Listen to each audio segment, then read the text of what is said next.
La somme théologique de saint Thomas d'Aquin, première partie, question 10, article 6. N'y a-t-il qu'une perpétuité? La perpétuité est plus simple et plus près de l'éternité que le temps.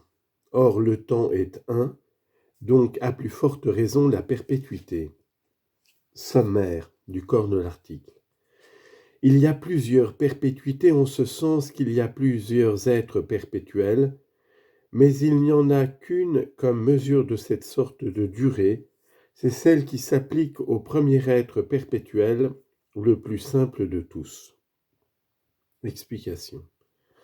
Il faut dire ceci. Les docteurs sont partagés sur le point dont il s'agit. Les uns tiennent qu'il n'y a qu'une seule perpétuité, les autres pensent qu'il y en a plusieurs.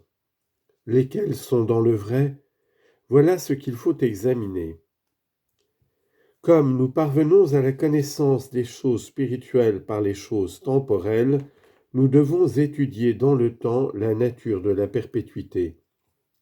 Or, plusieurs disent qu'il n'y a qu'un temps pour toutes les choses temporelles, par la raison qu'il n'y a qu'un nombre pour toutes les choses nombrées. Car le temps, ajoute-t-il, est un nombre, comme on le voit dans le philosophe. Ce raisonnement n'est pas satisfaisant. Le nombre n'existe pas abstraitement en lui-même, mais seulement dans les choses. Autrement, il n'aurait pas la continuité, puisque 10 zones de drap, par exemple, ne sont pas continues comme nombre, mais comme matière nombrée. Or, le nombre réel, considéré d'une manière concrète dans les objets, n'est pas toujours le même, tant s'en faut qu'il varie dans la variété des choses.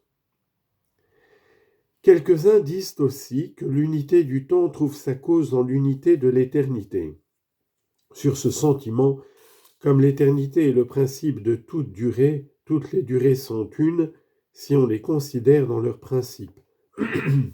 Mais elles sont multiples si on les envisage dans la variété des choses auxquelles elles appartiennent. D'autres trouvent dans la matière première la raison de l'unité que nous cherchons.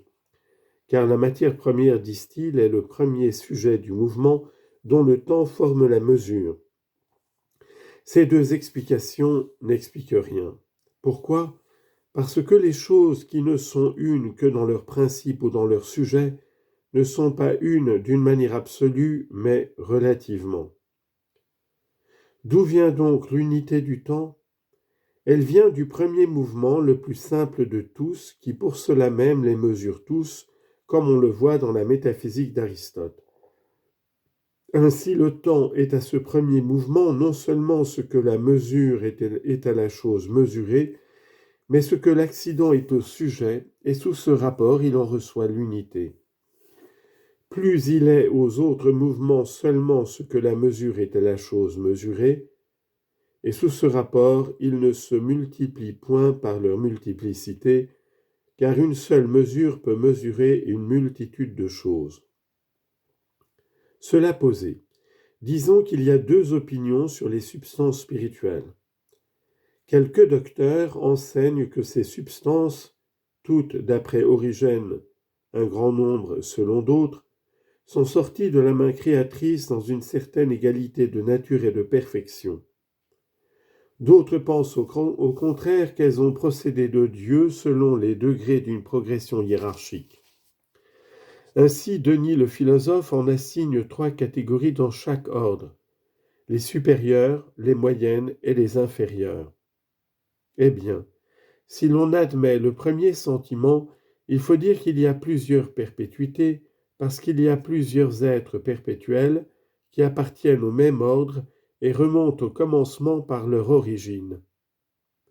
Mais dans la seconde opinion, il faut dire qu'il n'y a qu'une perpétuité, car si chaque être est mesuré par le plus simple de son genre, les êtres perpétuels le sont par le premier de leur ordre, d'autant plus simple qu'ils l'emportent davantage par la priorité. Or, le dernier sentiment sur les substances spirituelles est dans le vrai. Disons donc qu'il n'y a qu'une perpétuité. Objection. Il paraît qu'il y a plusieurs perpétuités. Première objection. On lit dans les livres d'Esdras, la majesté et la puissance des perpétuités sont en vous, Seigneur. Réponse. Le mot perpétuité, en latin aevum, se prend quelquefois pour le mot siècle qui désigne une certaine période de la durée. On dit donc plusieurs perpétuités dans le même sens qu'on dit plusieurs siècles. Deuxième objection. Les choses de différents genres ont des mesures différentes.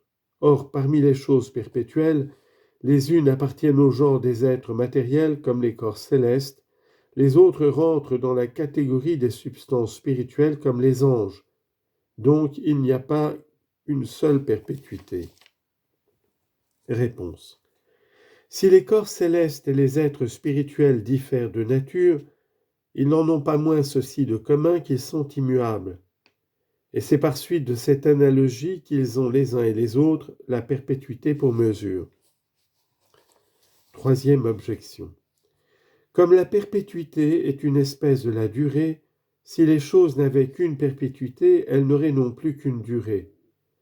Mais les choses perpétuelles n'ont pas une seule durée, car elles reçoivent l'existence les unes après les autres, comme on le voit dans les âmes humaines dont il y a plusieurs perpétuités.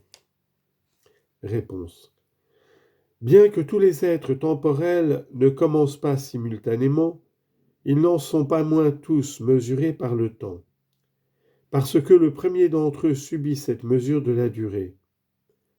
Tous les êtres perdurables peuvent donc avoir, à cause du premier de leur ordre, la même pérennité, bien qu'ils n'aient pas commencé tous à la fois. Quatrième objection. Les choses qui ne dépendent pas les unes des autres n'ont pas une seule mesure de la durée, car si le temps mesure toutes les choses temporelles, c'est qu'il est produit par le premier mouvement, qui est comme la cause de tous les autres mouvements. Or, les choses perpétuelles ne dépendent pas les unes des autres, puisque l'ange n'est pas la cause d'un autre ange. Réponse. Pour qu'une chose puisse en mesurer plusieurs autres, il n'est pas nécessaire qu'elle en soit la cause, il suffit qu'elle soit plus simple.